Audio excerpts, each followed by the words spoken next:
Good morning, Lindy here. I just wanted to give you an update on my Christmas and New Year's. A little bit late, but better late than never, hey? Christmas is always a difficult time for me. I tend to miss my parents. I missed all my loved ones that are no longer here with us. I kind of get into a bit of a funk. I was really depressed for the week, probably a few weeks leading up to Christmas. I had to make a tiramisu for my husband's family Christmas party. So I did an online shop, ordered all the ingredients, and a block of chocolate sneaked into my cart. And when it arrived, I hid in my office and I sat there and I ate the whole block. I didn't taste it.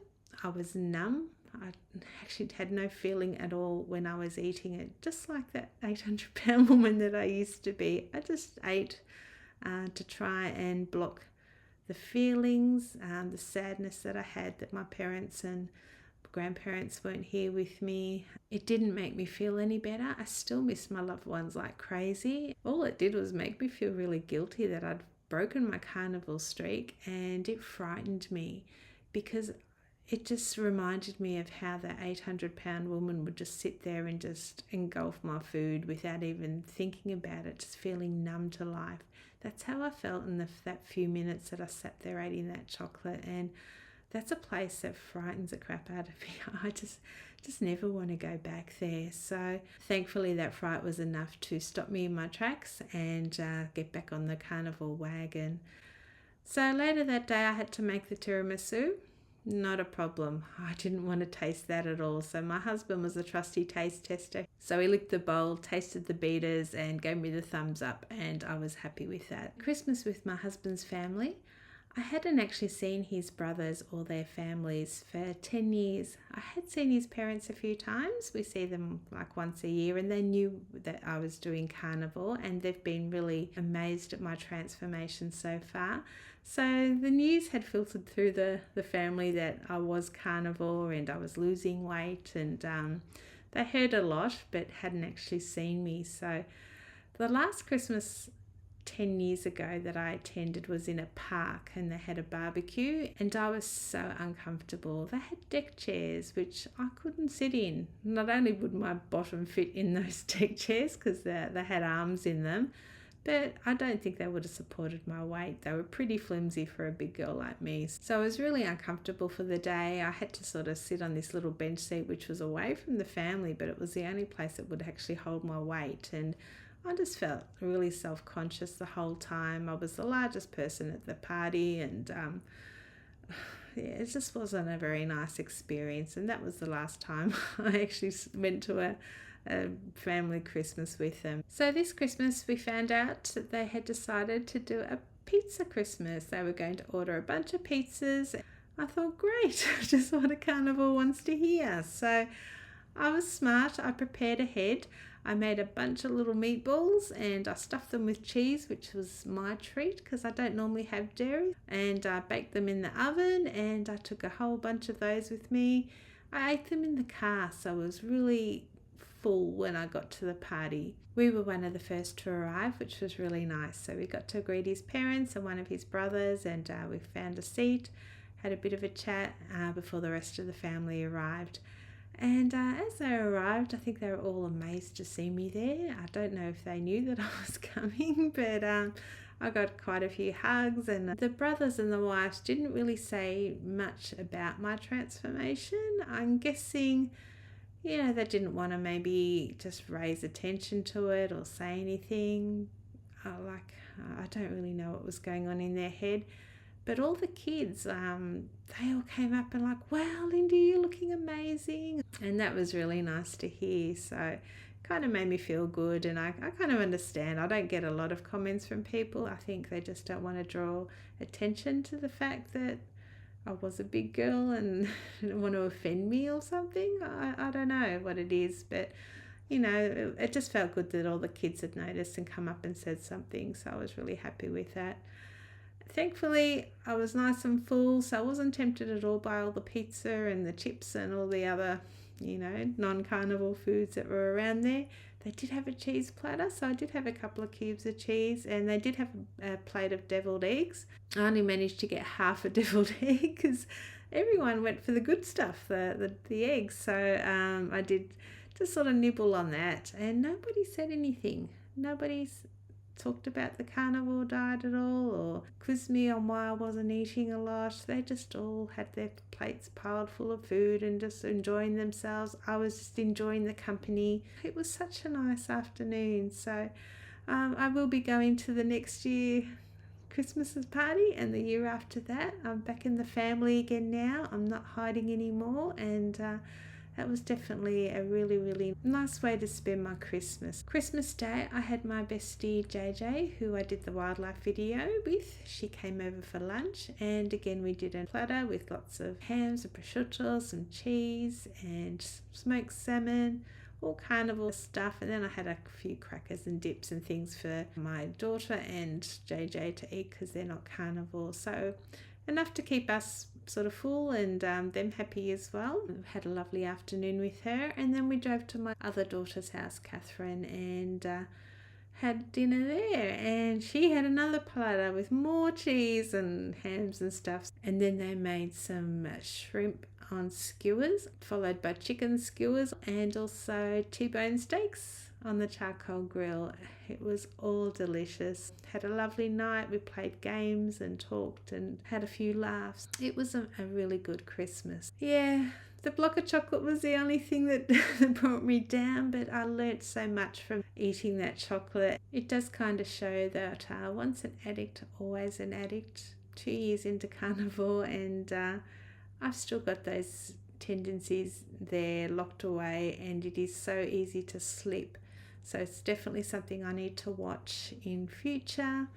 If I do fall off, I'm just happy that I'm strong enough to jump straight back on the wagon and not let those slip-ups really derail my progress, because I guess coming from such a dark place, I had literally hit rock bottom. I just wanted to die.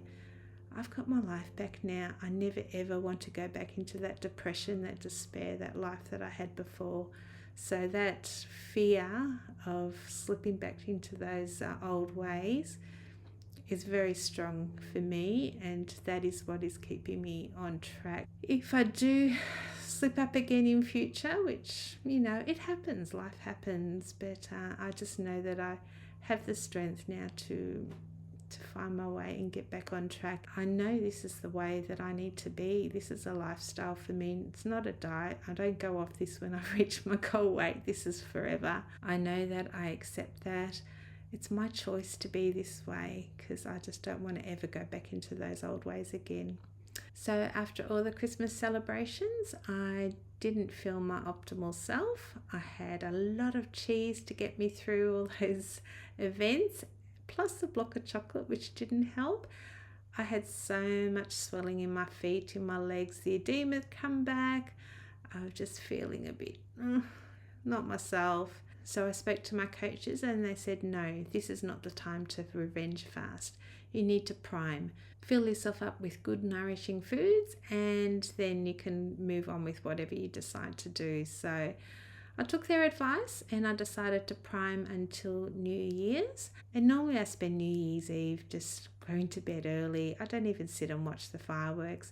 Prior to that, I used to sit up with my grandmother. We used to watch the fireworks on TV together. We'd have a glass of champagne together, and then we'd go to bed. So this year I wanted to do something different. So my hubby came home about 4 p.m. from work, and we said, let's go out. We'll go find a nice little place on the mountain somewhere. We'll overlook the city and just watch the fireworks from there, just to get out of the house.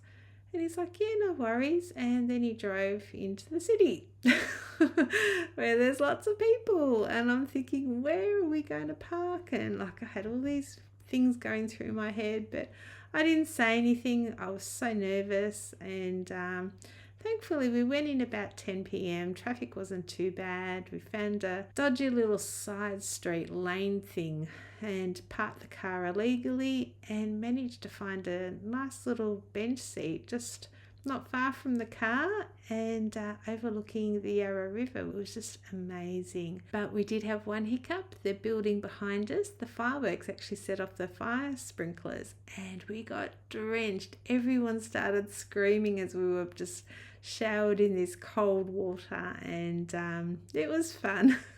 We went back to the car and came home. It was a really nice night. So yeah, definitely a win. Speaking to Michael, he had decided to do a 5-day water fast. So I thought, why not join Michael? Not only to help support him and we can keep each other accountable, but just try and get my foot in the door with his fasting protocol, which I've really wanted to do since day one and have never succeeded in. I've always felt like a failure that I couldn't fast, and let's make 2024 a little bit different and try with a nice 5-day fast reset. So I jumped on the wagon, and Todd also jumped on board as well. So the three of us have been doing this massive New Year's fast, and it's been going really well. I'm currently 115 hours into my water fast, and I am feeling amazing. I'm really surprised that I haven't struggled with hunger at all, and I'm assuming it's because I primed so well before the fast. I think priming has definitely made a difference. I had a slight headache a few times and I just sucked on a couple of salt crystals. I also did some of the Wim Hof breathing exercises, which also seemed to help with my headaches. So apart from that, I haven't had any ill feelings. I've pumped out so much fluid. Finally, the swelling and edema in my legs is all gone now. It's from all that cheese and the chocolate that I had. I'm just feeling so much lighter on my feet, and my joints are feeling really good. This reset has been amazing. I still have about 15 or 16 hours to go. I have extended the fast a little bit because I'd started my fast about 14 hours earlier than Michael because I got confused with all the time zone differences. So it wasn't intentional, but I kind of feel really bad that now we're on a different schedule. So because I'm feeling amazing, I've decided to add an extra 14 hours to my 5 days. That way I can finish at the same time as Michael, and Todd's decided to do the same thing as well. So we'll all finish the fast together. So that'll be 6 a.m. Saturday morning for me. So I'm excited that I get to eat tomorrow. I am a bit nervous about reintroducing food. My coaches recommend maybe just breaking my fast with a couple of eggs and maybe a few more eggs in an hour or two after that, and just slowly easing back into food. Stay away from the fats because it may result in disaster pants, which obviously I don't want, and having no gallbladder, that is a big issue for me as well. And then I'll follow up with a steak later in the day, which I'm really looking forward to, which is really surprising because I've had a steak aversion for probably the last month. So it's nice to actually look forward to having a steak again. Depending how I go over the next 2 or 3 days after my fast, I'll see how my body adapts and how it accepts food, and when it's all sort of stable, I'll jump straight into the Lion diet and do that for, I don't know, I'll plan on 30 days, but I'll see how I go and how I feel, and I can decide after that if I want to continue or just go back to B&E.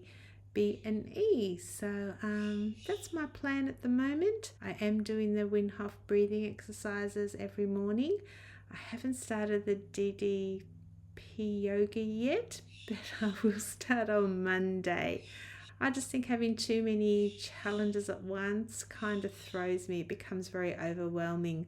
So I'll gradually introduce those. These are things I want to continue into 2024. So I just need to be ready before I jump into too many things and fall off and feeling like a failure. I don't want to do that to myself. So the yoga I will probably start next week.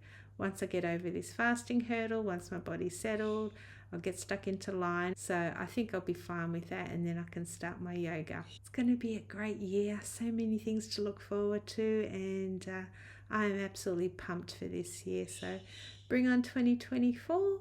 I hope your New Year's and Christmases all went well. Feel free to share your Christmas and New Year updates in the comments below. What are your goals for 2024? And tell me about your challenges. Do you have any challenges for January? And I look forward to sharing more with you next week. See ya.